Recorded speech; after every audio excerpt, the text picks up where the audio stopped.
Tehát, azzal van egy reakció. A következő alkalommal, amikor almát eszel a napsütésben, vagy fehér pólót viselsz, látszólag minden ok nélkül félelem-szorongás fog majd el. Lehet, hogy egyszerűen elkezded utálni az almát, vagy megfájdul tőle a gyomrod. Vagy stresszes és nyugtalan leszel, ha fehér pólót veszel fel. Vagy egyszerűen eldöntöd, hogy már nem a kedvenc pólód.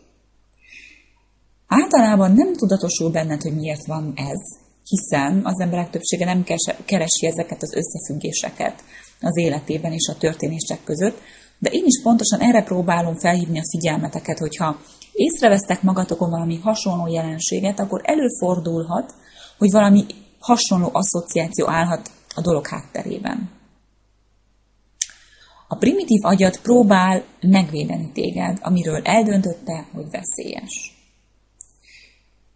Például számomra nagyon megnyugtató, hogy a rendelkezésünkre áll a kineziológia és EFT, mert ezekkel segíthetünk a primitív agynak megváltoztatni ezeket az asszociációkat, és ezáltal képesek vagyunk a jövőben jobb választásokat hozni. A primitív agyunk nem csak konkrét fizikai veszélyre reagál, keményen reagál ám a különböző szociális nyomásokra is. Ennek is megvannak a magyarázatai. Az agyunk egy része akkor fejlődött ki, amikor még törzsekben éltünk. Elszigetelt törzsekben. A törzs tagjai, akik nem alkalmazkodtak a törzshöz, ilyen vagy olyan szempontból, ki lettek közösítve, el lettek üldözve. És ez a biztos halált jelentette. A primitív agyunk ezt a félelmetes kiközösítést próbálja megelőzni. A kopogtatás és az oldás segít a primitív agynak, hogy úgy érzékelje a világot, amilyen az valójában. Ahol rengeteg lehetőségünk van. Mert hogy manapság rengeteg lehetőségünk van. Nem kell feltétlenül lenyelnünk mindenkitől mindent, mert attól félünk, hogy nem fognak szeretni, hanem igenis dönthetünk úgy, hogy meghozzuk a saját döntéseinket, úgy, ahogy az nekünk jó. A primitív agyunk a pozitív asszociációkra is odafigyel. Az éhezés és elkülönülés a túlélésünket veszélyezteti. Ahhoz, hogy túléljünk, táplálékra és emberi kapcsolatokra van szükségünk. A primitív agyunk mindig a kapcsolatok irányába terel bennünket. Akkor is ragaszkodik ezekhez az asszociációkhoz, amikor ezek már nem egészségesek vagy hasznosak számunkra. Hadd mondjak egy példát. Ha anyukád minden alkalommal, amikor jókedvében volt, süteményt adott neked, és kényeztetett, elképzelhető, hogy a süteményhez szeretetet, kényeztetést, jó érzést kapcsoltál valamilyen módon.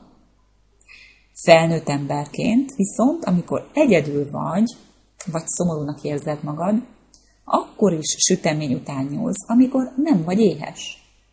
Igazából a szeretetre, jó érzésre, kényeztetésre vágysz.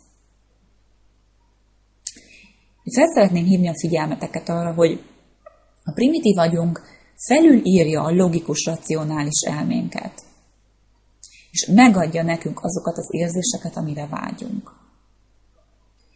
És ilyenkor haragszol magadra, hogy nincs elég akaraterőd, de valójában a primitív agyad áhítózik egy kis szeretetenergia után. Tehát hogyan programozzuk át a primitív agyunkat? Kineziológiai oldással és EFT-vel, tehát kopogtatással sokat tehetünk az ügy érdekében. Ha még nem hallottál esetleg az EFT-ről, a honlapomon a kineziológia kisokos menüpont alatt megtalálod az EFT-vel kapcsolatos információt, és le tudod tölteni a kézikönyvet is.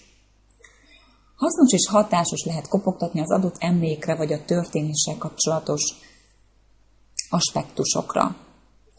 Úgy tűnik, hogy a kopogtatás, az oldás felszabadítja az adott trauma energiáját, és lehetőséget ad az agynak, hogy felfrissítse a tárolt adatait. Ezzel sokkal több szabadságot nyerünk. Az én üzenetem az tehát, hogy ne harcolj magaddal többé. Ez rettentően fárasztó tud lenni. Én is megtapasztaltam ezt már nem egyszer, de be kellett látnom, hogy sokszor az akarat vagy nem létezik, vagy nem elég. Ha kikopogtatod, feloldod magadból a félelmeket és a blokkokat, marad elég hely a pozitív változásokra. Ha elkezdesz magadon dolgozni, és most nem feltétlenül olyan hatalmas traumákra gondolok, mint mondjuk a bántalmazás, erőszak, baleset, amiről természetesen tudjuk, hogy traumák, hanem ezek apró dolgok is lehetnek, amelyek a primitív agy számára veszélyt jelentenek. Amikor úgy döntött, hogy az a bizonyos dolog veszélyezteti a jólétedet, és azt hiszem, elég, ha csak egy 2 éves gyermekre gondolunk, akinek elég, ha szem elől veszti az édesanyját egy bevásárlóközpontban. És még sorolhatnám a példákat. Tehát, ha elkezdesz magadon dolgozni, például kopogtatni, azt fogod tapasztalni, hogy nagyobb lesz körülötted a bőség és a jókedv. Az energiáid nem lesznek lekötve valamilyen múltbeli esemény által. És egy kiteljesedett életet élsz. És ez most visszavezet a választás lehetőségéhez. Ami jó volt számodra 3-5 éves korodban, hogy mondjuk ledermedj, vagy mondjuk 15 évesen, hogy leüvölsd a haverod fejét, nem biztos, hogy megfelelő neked most. Nem biztos, hogy olyan hasznos, hogy felnőtt fejjel ledermedj, amikor sokkal találékonyabb is lehetnél. Ettől függetlenül a primitív agyad lehet, hogy még mindig ott van leragadva. 3, 5 vagy 15 éves korodban. Ha elengeded a régi traumákat, visszakapod a választás lehetőségét a jelenben. Ha úgy érzed, hogy életed nem a megfelelő kerékvágásban halad, és ez már gyanús neked, ha úgy érzed, hogy talán szabotálod saját magad céljaid elérésében, azt javaslom, hogy kérj segítséget. Manapság már rengeteg módszer van ezen nem kívánatos energiák kivezetésére. Jó magam a kineziológiával és EFT-vel foglalkozom. Ha kérdésed van, nyugodtan írjál a www.kineziologia@választásereje.hu e-mail címre, vagy hívjál a 3620 806 34 33-as telefonszámon. Kineziológiával és EFT-vel feloldjuk azokat az energetikai blokkokat, amelyek megfosztanak a választás lehetőségétől. Ha több információra van szükséged, látogass el a www.választásereje.hu honlapra. Köszönöm, hogy meghallgattatok, és a legjobbat kívánom nektek. Sziasztok!